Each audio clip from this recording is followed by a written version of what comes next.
again. Today's text is when Jesus becomes aware that it's time, that the hour has come, it's time to head towards Jerusalem. And so he sends some of the disciples out ahead of him to look for accommodation on the way.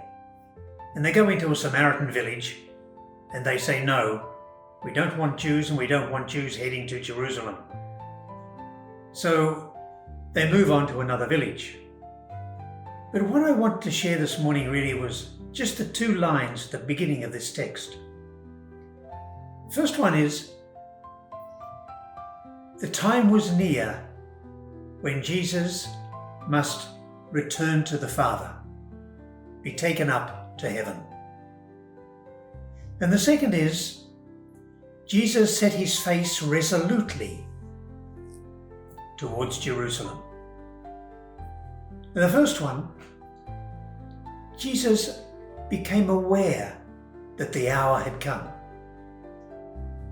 for him to have a final confrontation between good and evil.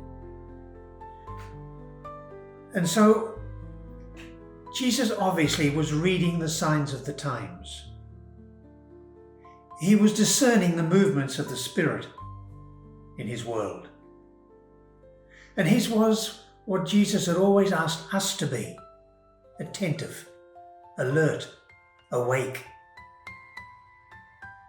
And he read the signs of the times. And then the second one is, Jesus resolutely set his face towards Jerusalem. And I think that word resolutely, I don't know what it is in the original, but the English translation we have is resolutely, which I think means definitively, finally, firmly, convincingly, sets his face towards Jerusalem. And I suggest this reveals very much the humanity of the man. Because you remember a while ago, when Jesus said he was going to have to go to Jerusalem and face suffering, it was Peter who came along and said, "Not to you, Lord, no way." So Jesus says to him, "Get behind me, Satan," because Satan is the tempter. And Jesus is vulnerable to temptation. He had to guard against it. And so when he was about to face Jerusalem, and all that that implied, he was frightened. And he had to fight against that. Because he knew very well what Jerusalem meant. That was the seat of power for those who wanted to eliminate him. And Jesus, because of his faithful trust and love for the Father, because of his compassion for the people he lived and walked with and cured and taught, because they saw them as harassed and dejected, you remember? Because of the compassion, he is moved to be the obedient, beloved Son. And he does. And also, I believe, his commitment to the kingdom.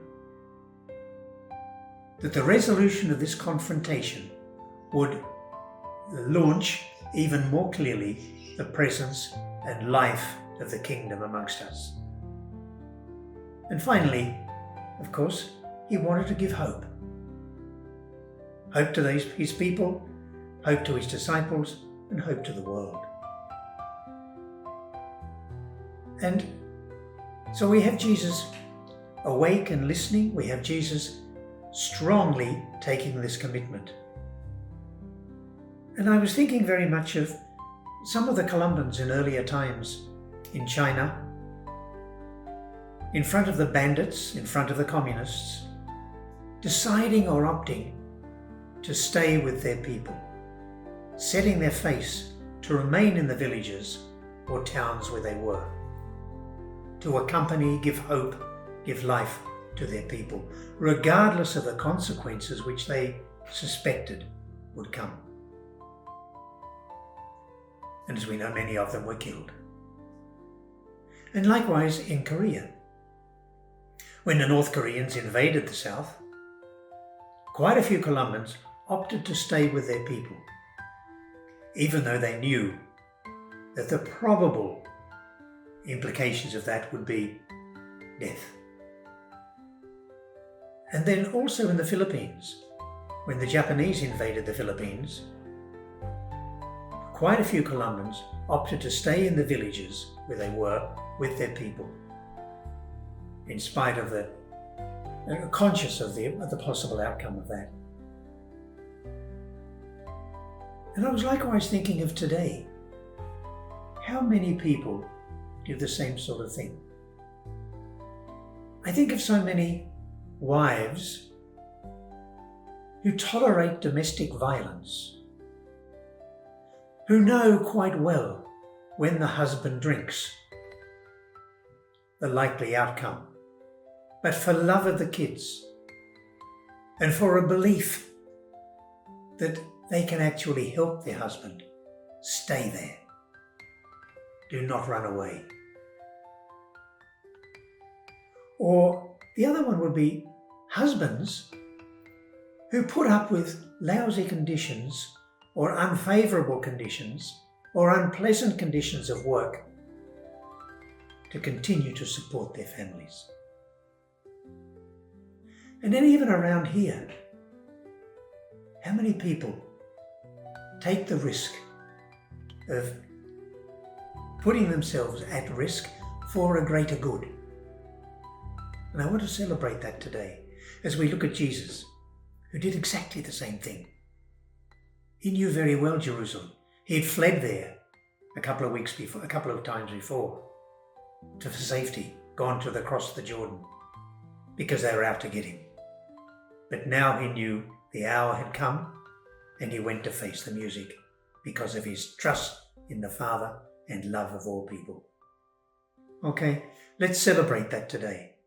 Let's celebrate that and let's promote in our world the values of truth and love and justice. God bless. See you next week.